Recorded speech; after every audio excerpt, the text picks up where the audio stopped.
حسبتم أن تدخلوا الجنة ولما يأتكم مثل الذين خلوا من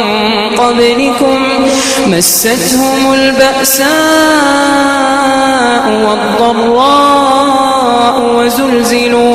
وزلزلوا حتى يقول الرسول والذين آمنوا معه متى نصر الله ألا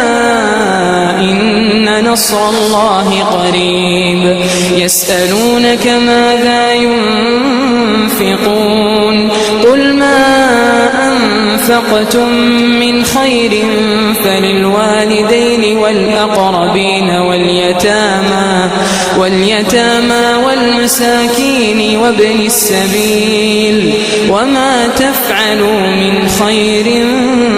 فإن الله به عليم.